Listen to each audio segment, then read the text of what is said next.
విజయవాడ శివ్వారు ప్రాంతంలో ఒక పాత బంగళా. 100 ఏళ్ల చరిత్ర ఉన్న ఈ భవనం కానీ ఇప్పుడు నిశ్శబ్దం తప్ప మరొకటి లేదు. ఈ బంగ్లాలో మురళి ఒంటరిగా ఉంటున్నాడు. ఉద్యోగం కోసం ఈ నగరానికి వచ్చిన అతను చౌకగా లభించిన ఈ బంగ్లాలో గదిని అద్దెకి తీసుకున్నాడు.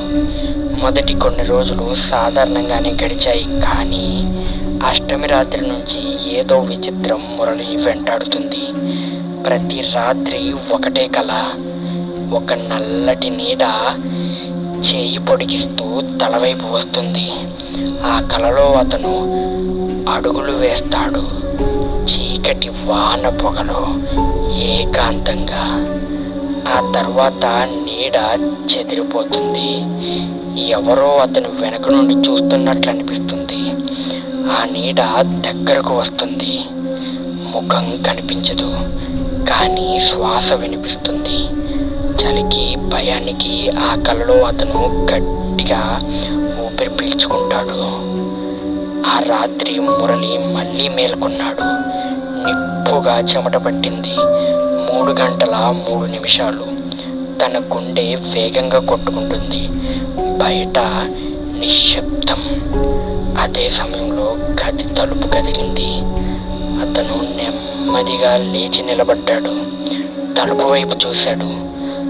తలుపు కింద నుంచి ఒక నీడ గదిలో జారింది. ఎవరు అంటూ మురళి కేక వేశాడు. సమాధానం లేదు. తన శరీరం కదలలేకపోయింది. మొహం నుంచి నీరు కారుతుంది. తడ పుట్టుకొచ్చింది. బెడ్ కింద ఖాళీ ప్రదేశంలో దాక్కున్నాడు. చూసేలోపే కరెంటు పోయింది. గది మొత్తం చీకటి ముసురుకుంది. చీకటి గదిలో ఏదో శబ్దం వినిపిస్తుంది. అడుగుల శబ్దం. వెనుక నుండి కాస్త దగ్గరికి వచ్చి ఆగిపోతుంది.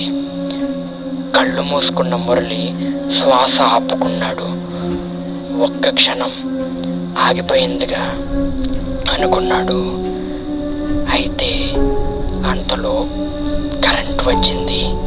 గది మొత్తం వెలుగుతో నిండిపోయింది. కానీ ఎవ్వరూ లేరు. దగ్గరకు వచ్చిన ఆ అడుగుల శబ్దం ఎక్కడికి పోయింది? కలలా అనిపించిన ఈ అనుభవం ఇప్పుడు నిజంగా జరిగిందన్న అనుభూతి మురళిని కుదిపేసింది. అంతలో తనలో తానే ప్రశ్నించుకున్నాడు. మురళి, ఇది కలేనా లేక నిజమా? ఎవరో ఉన్నారు.